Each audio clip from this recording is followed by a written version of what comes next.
Hello, everybody. I am dropping this on a Saturday, and I hope that you listen over the weekend. But if you don't, that's fine, too. This is pretty relevant and funny and thoughtful, as always, with Christian Finnegan, who is one of my favorite comedians, favorite people to talk to, and, of course, a really good friend. And on today's conversation, we get deep, we get shallow, we are, I think, funny. We meander a bit here and there, but there are laughs and there are some serious points about a wide range of issues. So I think, without recapping at all, I hope that you'll just keep listening because this is a good one. And it always is when you talk to Christian Finnegan. And I work hard on these conversations in terms of editing out me stepping on his jokes and so on. You sometimes can hear an edit here or there because I try to make it the best possible conversation for you to hear without us stepping on each other or pauses or stammering. It's all in there still. It's not a perfect edit, but I do try to refine these conversations just a little bit, just like you do with anything else. Try to sweeten it up a little bit for you. So I hope you like it. If you happen to be listening anytime on Saturday, the 9th of December, he's performing in Newtown, Connecticut tonight. You can see him there. Check the links for more details. He is running his new hour over at QED's place in Astoria, Queens. I'd be there if I wasn't going to be on the road this coming week, but check him out. If you're in or around New York, you will love seeing Christian live. We also talk about a gig, I think, that was last night in Connecticut. I thought I was going to post it normally. Try to get these up for you Saturday morning. Sorry, it's a little bit late, but I hope you appreciate it as much as I do and him as much as I do. Follow him on all the social media outlets and let him know that you heard him. Even if you've done it before, it never gets old to give that kind of feedback, especially to us comedians. It's laid back. It's funny. There are tangents. And the way it starts is real good because I left the part just before I was officially beginning to hit record on there. Christian talks about his dog's birthday real quick, and then he pops something in his mouth right when we're about to talk. The worst thing, perhaps. Let's do it. Saturdays with Christian Finnegan. My dog's birthday today. It's very exciting. Do you have anything that you do? No, is there? Oh, wow. You fuck your dog for... That's the present? I let him fuck me. Come on. That's a nice gift. Okay. Here we go. Oh, and I am doing a show tomorrow night in Newtown, so I probably could mention that too. I'll know that when I do the intro. Here we go. I ate that writer's room. What do you have in your mouth? A full milk dud? Ice cube? A Tootsie Roll. I don't know why. You just put a toot. I did. I'm an idiot. It's done. It's done. Here, you go ahead. I'll be done. I mean, like, I can't think of a more disrespectful thing to put in your mouth before I hit record on my podcast. I had one left, and I was like, I can't just sit here and look at it for the next 45 minutes. Then one Tootsie Roll. And I nailed it, by the way, because I was watching the jaw work, and I knew it was a thick caramel-like type thing. I thought it was Milk Duds. But the way that jaw is working on it, it can only be a Tootsie Roll or a fatty side of beef, I think, at this point. Welcome back. How are you, buddy? Give me a minute. No, I'm fine. I'm leaving it. I'm leaving it in. Listen to him. Look at that. It looks like it hurts. Tootsie Roll. That's your candy? It's a candy. I have a lot of candies, Pete. It's so dumb. I hate to admit that this is why I have this. They're shooting something outside of QED right now. Like there's a bunch of film shoot trucks. And I could tell that down the block was one of those giant trailers that had for the actors. And so I wanted an excuse to walk by to see if there were any like character names I recognize, because I don't know what the show is, or actor names or whatever. And so I forced myself to go to the deli and buy 4 25-cent Tootsie Rolls just to give myself an excuse to walk by the trailer. And then I came back with them. And, I can't just let 4 quarter Tootsie Rolls sit there untouched. God, that's a tortured sense of reasoning. I literally had to walk 50 feet. I just needed to.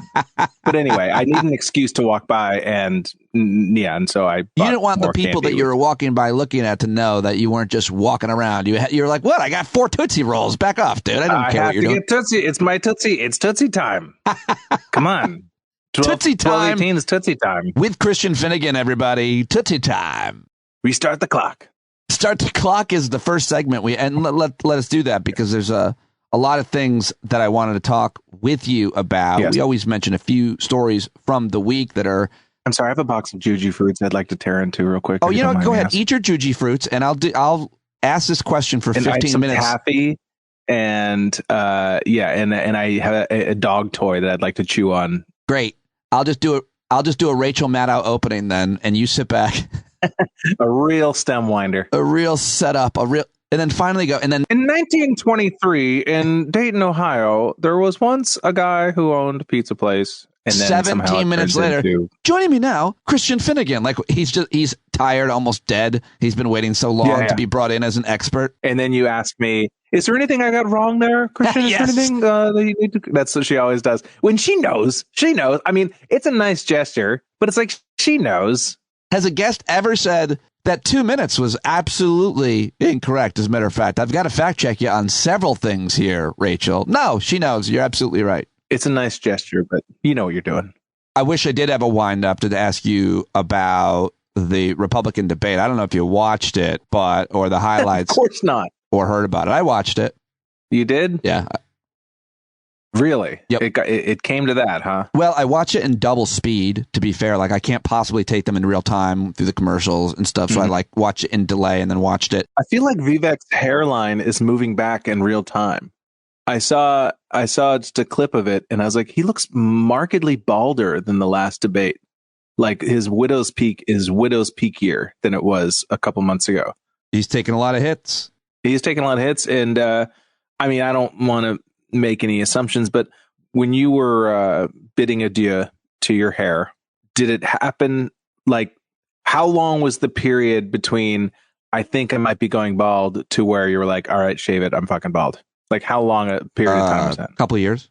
Yeah. I feel like he's doing it in fast forward. Now, I was also going through puberty at the same time, so that was rough.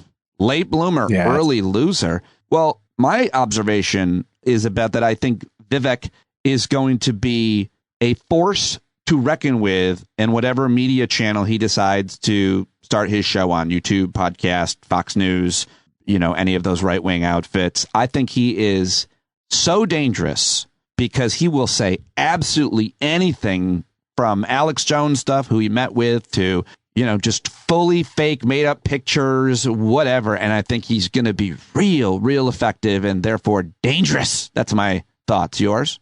I wonder, and I don't pretend to have spent a lot of time thinking about this dude other than when I'm forced to, but I wonder if he will be satisfied being a media person. He feels like the kind of guy who wants to be in power in some way, shape, or form. Like, this whole thing to me, like, I could see him being like Trump's press secretary or something like that. Do you know what I mean? Like I could see him being basically a flack, a meat shield or whatever, but in a position of governmental power. John, you're absolutely right. You're absolutely right. He would be the perfect press secretary. Yeah. Sir, we just saw the president say the sky is blue. He didn't say it. Did not say that. Yeah. It would just talk. That's what's so, and I understand the strategy, but like, the clip that's been going around of Christie ripping into him, he just talks over him the whole time. And that it doesn't even matter what he's saying. He could literally be saying peas and carrots, rhubarb. It wouldn't matter. It's just, it mutes the impact by just covering. If you're talking and I just cover it with noise, it just mutes what you're trying to accomplish rhetorically. Yeah. Yeah. He's very effective at that in interviews as well, with CNN's Dana Bash the day that day of, I think, as well. Yeah. Also, though, the big argument was, well, Trump is way out ahead. He's not on stage. You guys aren't really going after him outside of Chris Christie. And what are we doing with this exercise? It's an obvious question, but your thoughts on that one? I mean, I think that there are probably three separate things going on. One, a couple of them are auditioning for Trump, like Ramaswamy is, I think. I don't know. Was it just the four this time? It was him, DeSantis, Haley, and Christie. It was just the four. Actually, it was weird when Dr. Ben Carson strolled up on stage, but just walked right across and then walked off. That was very odd. That seemed seems staged to me. I don't know what they're trying to accomplish with that. It was what I think Alfred Hitchcock would call a MacGuffin. Oh, is that right? It was an Easter. There's a name for it. It was an Easter egg. It was an Easter egg. There you go. Huh. Did you spot Ben Carson? Did you see that? That was a callback to last election. That was So yes, it was the four of them: Chris Christie, Vivek Ramaswamy, Ron DeSantis. I don't know what the fuck DeSantis is doing. Like, he's just like a walking sunken cost fallacy. You know, that it's just. Well, I mean, there's a lot to say about that, but I wanted to make it less intellectual and just talk about his face, because I do think that your face matters in politics, and if you do anything that makes me feel uneasy with your face or your hair or your whatever, it's going to affect the way I think about you. And his face, 100%. Yeah, but let me just I said there were three things. I think Ramaswamy is obviously auditioning for Trump. Yeah, I think that some of them are there just in case of the lucky bounce, like, hey, Trump could have a stroke on the toilet. You never know.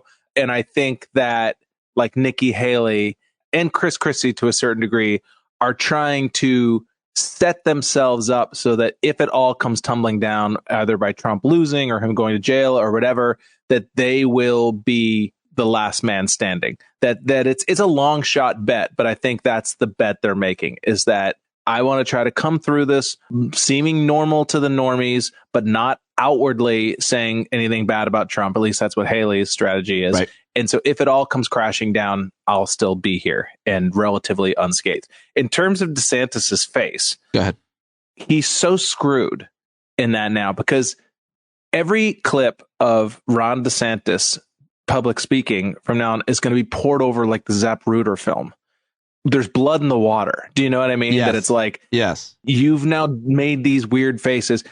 Honestly, you could probably slow down most people's footage and you could probably find a weird freeze frame of their face doing strange and contorted things. But now, every single time he appears in public, there's going to be people slowing it down, and and he always delivers.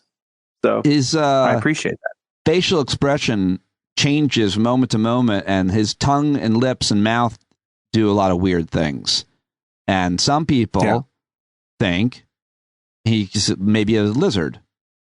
He's maybe a lizard, and I think anyone who's ever had a small child or a younger sibling, that face of like, I need my diaper changed.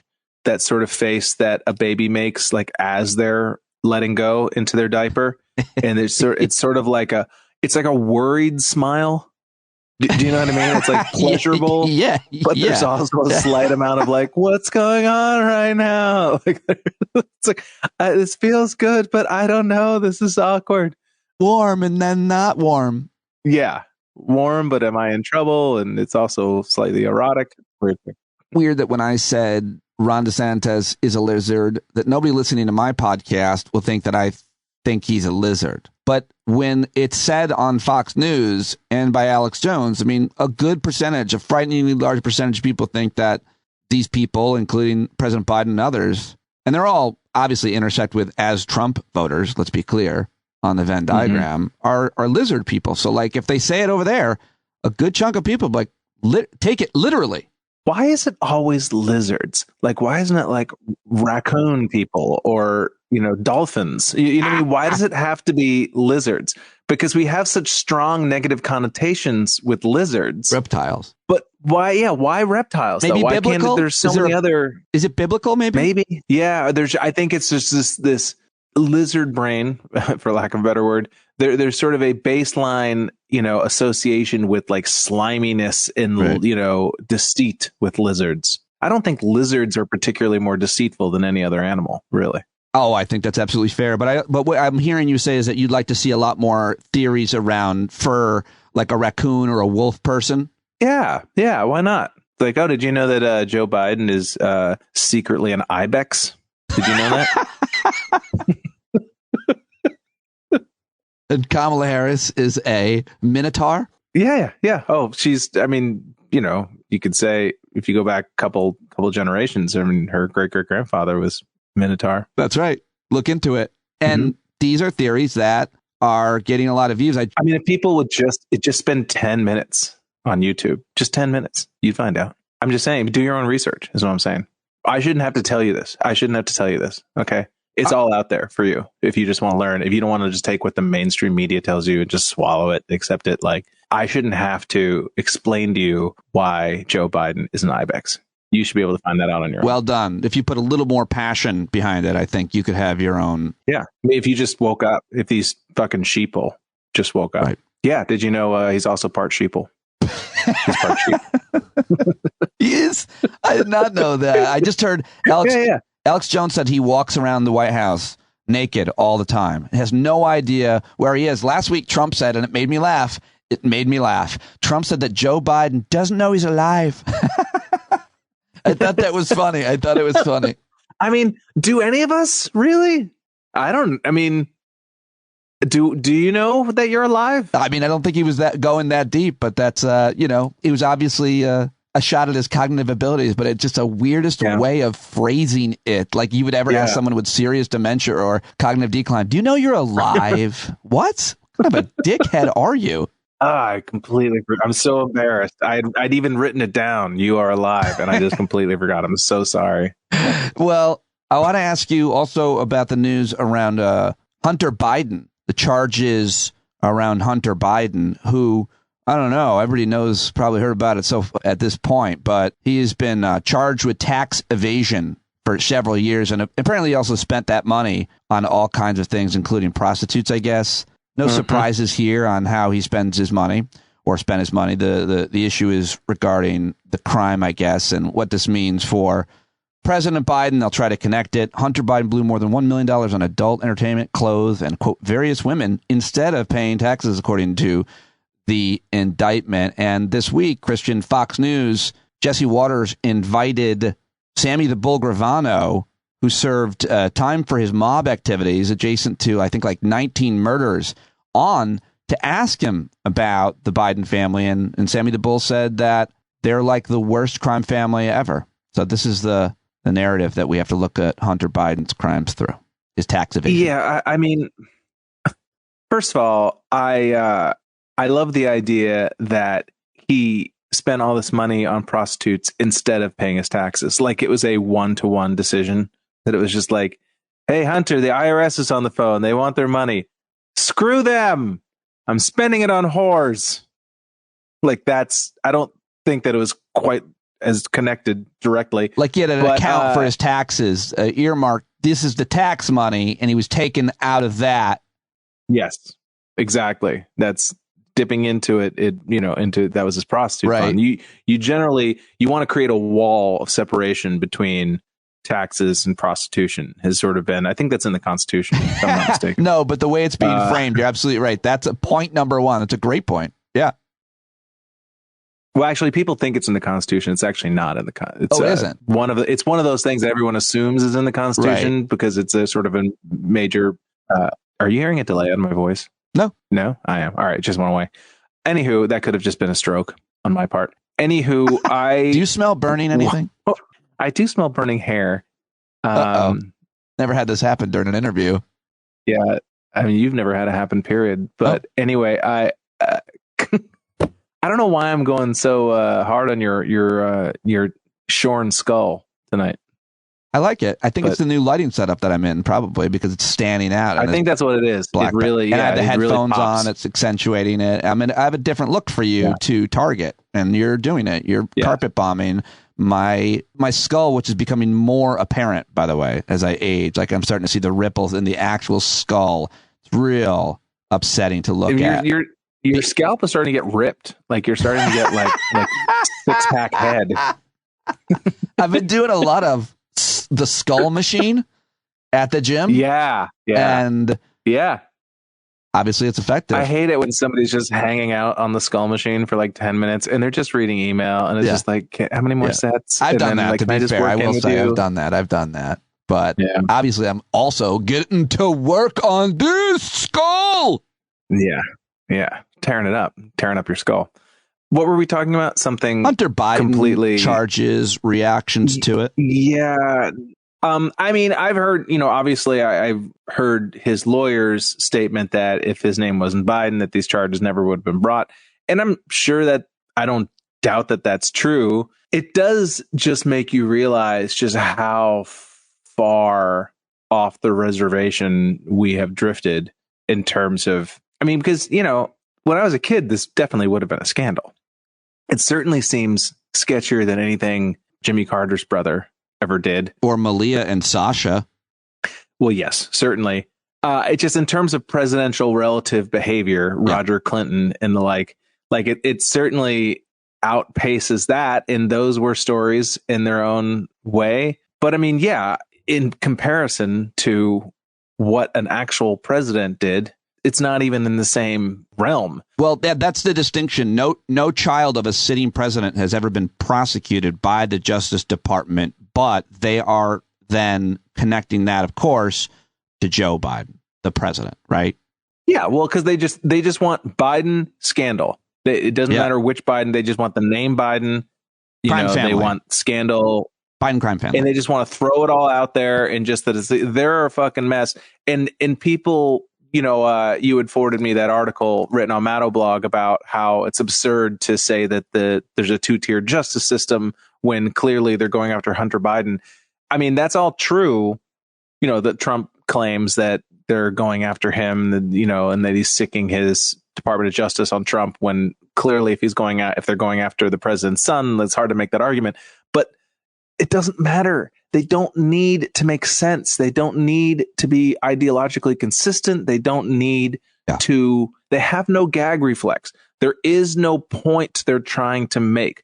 They're just trying to win. Yes. And the way they win is to just cover everybody in scandal, you know, and so it's all filthy. They're all dirty. They're all disgusting. So who are you to be above Donald Trump when the guy you want is also ridden with scandal, you know, and they want to depress Democratic turnout. But, you know, there's no need for ideological consistency. There's nobody on the right who's like, guys, it's really weird that we're saying this is a two-tier justice system and they just went after Hunter Biden. Like, no one thinks that supports Trump. Right. It's just a means to an end, you know? And so I think we still have this habit on the Democratic side of presuming good faith to people who not only have done nothing to earn it, they have shown you time and time and time again that working in good faith is a sucker's game in their mind. Such a great point. So eloquently distilled just then. I've got myself a clip to put out because I think that's clearly, and this indictment illustrates exactly what you just said, is what I was trying to land there. Well said. Well, let's move on finally to something a little lighter, because we like to end on that. It's Saturdays with Christian, and you're going to give us some recommendations. You're obviously, by the way, in case people don't know, you'll be performing this evening. If you're listening on Saturday in Newtown, Connecticut, yes. And then next week, Newtown, Connecticut, Edmond Town Hall. Tickets, edmondtownhall.org. It's a 7 p.m. show. I'm there with Joe Garrix, who's very funny and a good fella. Yeah. And then you'll be doing EDMOND. Next week. You're going to be running your hour. And if anybody's around New York, on anybody who's around New York City on December 14th, I am running my latest / new hour. None of it's on an album or anything. Some of it's really polished and could be on an album right now. Some of it's still kind of new, and I'm kind of playing with it. But yeah, that'll be a lot of fun. It's called A Lot of Heart. Christian Finnegan, A Lot of Heart, and that is at QEDastoria.com. Thursday, December 14th at 9 p.m. And I would love for people to come out because, it'd be a lot more fun with a nice, big, friendly crowd. There you go. Come to New York. If you're not already here, enjoy the holidays in New York. Enjoy Christian as well. So, by the way, are you still doing the artist? This Christmas season, give yourself the gift of laughter. That's the little tagline I came up with just now. Oh, I thought you were going to then plug another comedian. No. Oh. The laughter would be from my show, Pete. Oh, got it. I'll be making jokes. I thought you were going to mention Gary Goldman in Terrytown.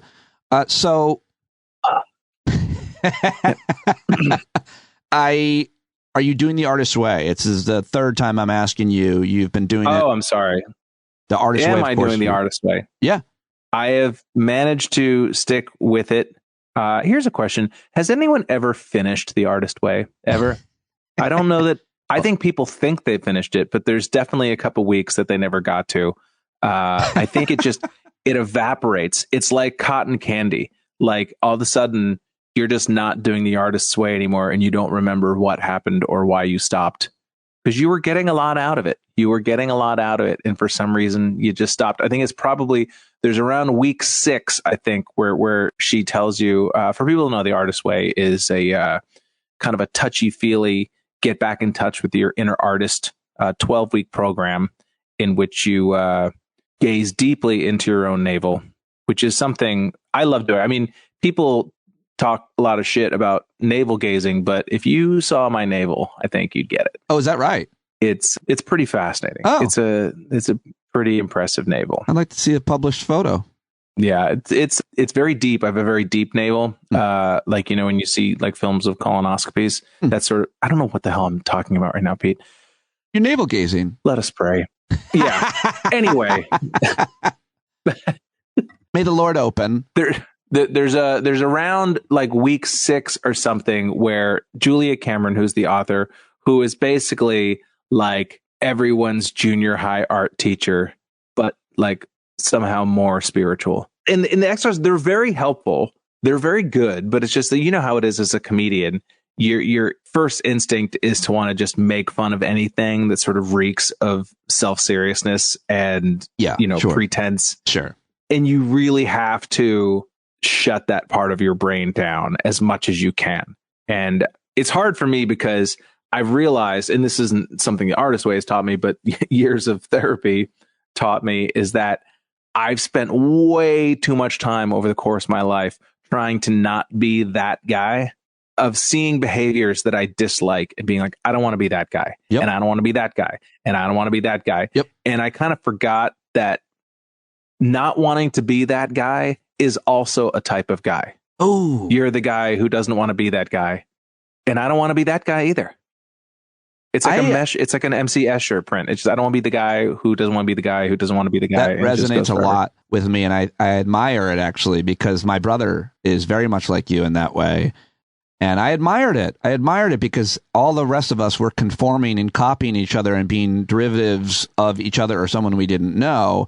And someone like you just saw that. I'm like, I don't love that. And I admire that. I think it's great. And I think we need people like that to give the rest of us. You need to decide what kind of guy do you want to be. Like you can't live your life completely. You can't be too much trying to not be something. You've got to want to be something, you know? And I think that sort of, I think a lot of guys fall into that trap of not wanting to be corny or embarrassing or whatever. And then they get to a certain age. It's like, well, that's how you find happiness, is by being certain things, not by avoiding being things, you know? Do you think that, though, is something that's, you said a lot of guys, I wasn't sure if you meant gender, or do you think it's more performers and artists that kind of push back on just the nonconformity? More men I know. I'm basing this completely anecdotally.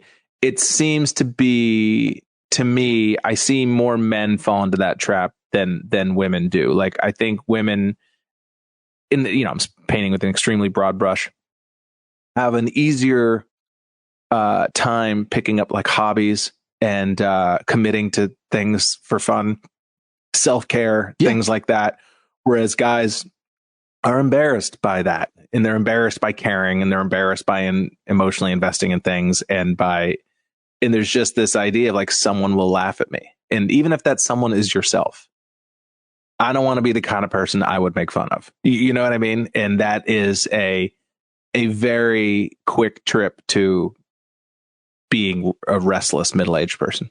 You know what I mean? Like of kind of waking up one day and realizing that you don't know what you like and what makes you happy. And you know what I mean? I think that is profound observation and really important. And I think probably for a lot of people listening, helpful in many ways, because not everybody's going to be that exact archetype, but there's a lot of similarity and overlap that I'm sure a lot of folks.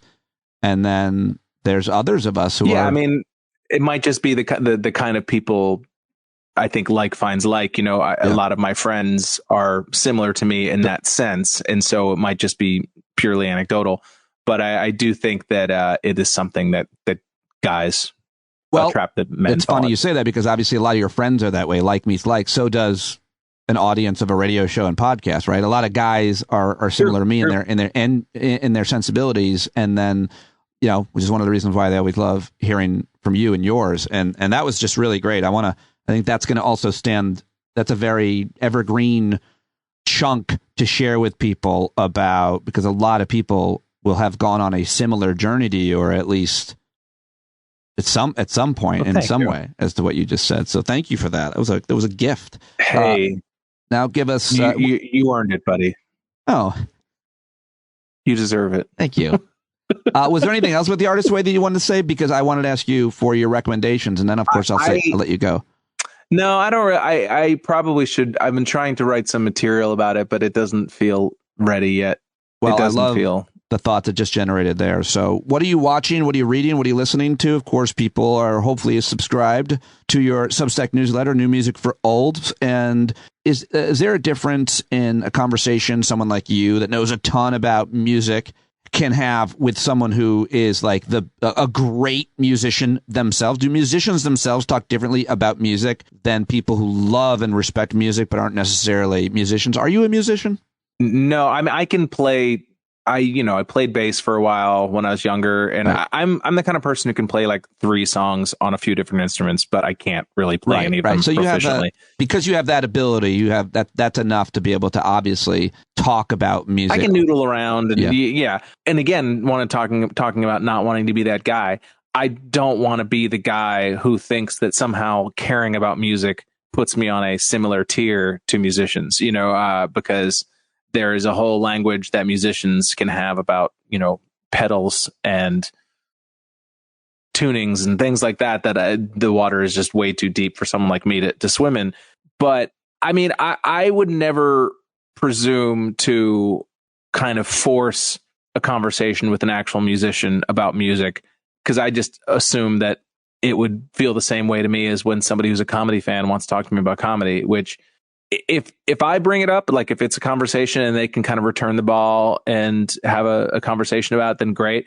But I don't know. I don't know if you've had that experience after shows where somebody who's like a comedy fan or whatever, and they kind of just want to prove themselves to you. Sure. Yeah. Like that's common. They want to show their credentials essentially. Yeah. I do that to like pro athletes. Oh yeah. Mm-hmm. You talk about your meniscus. Things like that.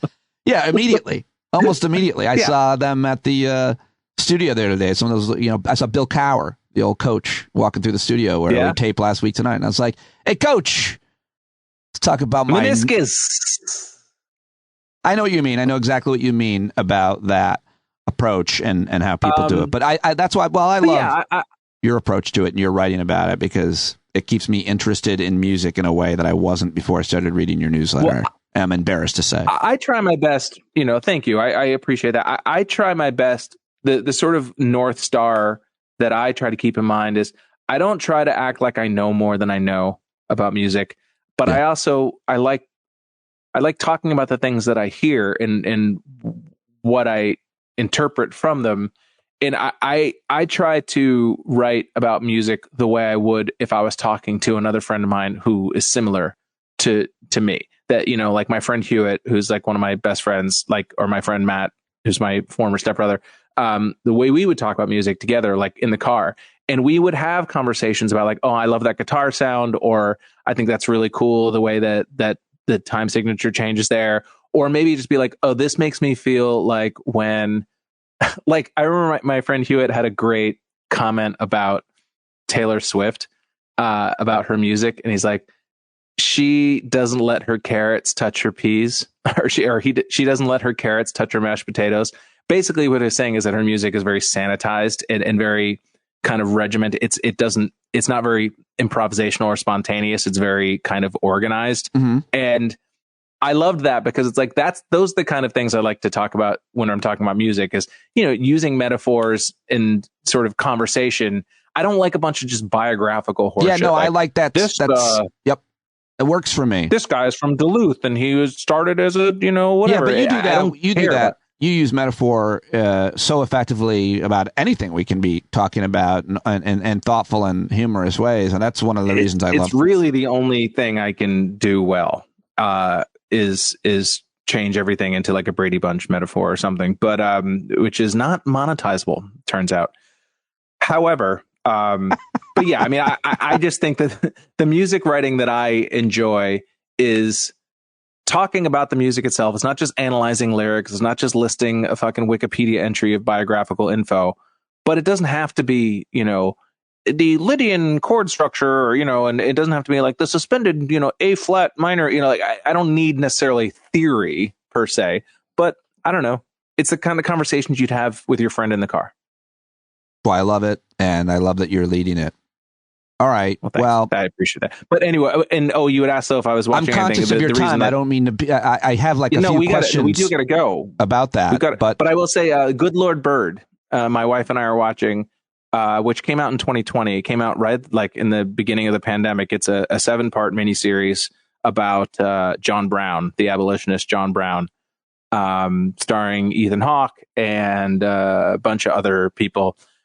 It's fucking fantastic. I love it so much. I will start it tonight. I had no idea. Love Ethan Hawke. Love abolition. Curious about John Brown. And yeah, wonder it's how funny. It's hilarious. You wouldn't think that dark a show comedy, historical drama, dark comedy, Showtime. Yeah. Where do you get it? It's really fucking great. It's really, we're 5 episodes out of the 7 we've watched. And it's just, I think about it a lot when we're not watching it. It really zips. It reminds me a little bit, not in story, or like I talked a bunch of times about how much I loved that show, The Great, that show about Catherine the Great, the Russian Empress. It's not similar. It's only similar in the sense that it has it's historical, but some of it's made up. Like it's not straight history, but it has like a rhythm to it, like a zip. Like it's funny, and the pacing is really well done, and it reminds me of theater in the sense that the dialogue is like slightly heightened. Yeah, I couldn't recommend it anymore. It's available everywhere, by the way. I said Showtime, but it's on Amazon and Apple and Google and whatever you want. Yeah, I think you need to like rent it if you do it through like Amazon or Apple, like $2.99 per episode or something like that. But, well, was there another one that you wanted to recommend, or am I saying goodbye? The latest season of Fargo. Oh, okay. Similar, honestly, similar in the sense that it's slightly heightened reality and heightened language. If you've loved the series Fargo, you will love this latest season. And that's all I'll say. And I spent maybe 30 seconds last night asking myself, should I apply to be a contestant on Survivor? What? I don't know. I'm like the last person in the world to get into Survivor. Cambry has watched it for years and years and years, and I've seen an episode here or there, but for whatever reason, this is the first season that I've ever watched, like knowing who the people were or had any sort of investment in it. And they, this is how you're kind of in sort of an emotional transitional state when you're like, should I become a contestant Survivor as a 50-year-old man who barely works out and eats like garbage? But it's like my whole thinking is like, I would lose so much weight on that island. Well, don't you think they should have a Survivor for every category of person, including 50-year-old man who isn't a CrossFit athlete, but is a quote normal issues for that 50-year-old man, and let you guys or me guys compete with each other? Just very similar guys in physical shape, and like even put guys with similar injuries. This guy's got a bad wing. Let's put him on the island, and then we compete against each other. Make it very equal, like weight classes for boxing, but not at all. Gimp Island, like just a bunch of people who blew out their ACL at one point, and like bunch of hip replacements. I don't know, but if I was to become a contestant on Survivor, I would have to ask them, will I have to take off my shirt ever? That seems like it could be a real deal breaker for me. That is being shirtless on television is the biggest nightmare I can imagine. Such a weird thing. It's my main dream. I know. I've seen you with your shirt off. It's an impressive sight. I'm going to take it off right now for you to end this interview. I mean, my pants are off, so. Oh, Christian Finnegan, everybody. Thank you so much, as always. Much appreciated. Very thoughtful. Thank you, Peter. Yeah, there he goes. Christian Finnegan. What did you think? We got deep, we had fun, we made poop jokes and sex jokes and dick jokes and all of the rest, and I love talking to that guy. It's the Saturday conversation, and I try to get it in here every week. If he can do it and I can do it, it's not a guarantee, but love it when it works out. I hope that if you are in Connecticut today, if you're listening on December 9th when it dropped, maybe you aren't, you're all still welcome. Thank you. I'm very grateful. But he's at Newtown, Connecticut performing tonight, and then he will be running his hour at QED, his wife's place in Astoria, Queens, this Thursday, the 14th. So if you're in and around there, he would love your support, or tell your friends if they are. That's what I've got for you today. I hope you have a great weekend, a relaxing weekend, a fun weekend, and I am so grateful that you joined me, you bumblebees, here at the end. John Carroll, take us away.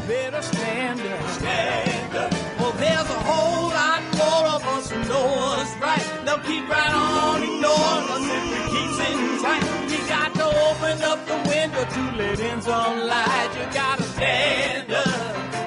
That's right. You got to rise up. You got to stand up. You got to stare the devil straight in the eye. We got to let him know it's his turn to go. See it clear and all you hear is a lie. So get up off of your butt, get down off of your fence. Even if it ain't a very friendly audience, well, they'll begin to listen when you start making sense. And you stand up, stand up. No need to point your rifle to defend your town. Just stand up, stand up. You know they can't deny you what you're laying down. Boy, you better stand up, stand up. Show your face of every color, yellow, black, red, and brown. She's the place where every lost child will finally be found. There's only one thing to do before we stand our ground, and that's stand up, stand up. Well, the founding fathers saw a land for all. They had to stand up, they had to stand up. They had a keen imagination for a crystal ball, drawing all the plans of stand up. But all they had to go on was the time they were in, with other causes for loss, and since they weren't even sin, they knew that change was gonna come before the change could begin. They had to stand up. All right, they had to stand up. We got to stand up. We got to look the devil square in the eye. We gotta let him know it's his time to go, and make it clear when all we hear is a lie. Why you lying awake wondering where the money all went? It'll be the cost of freedom that'll go unspent. You can see him flee the scene of that experiment if you stand up.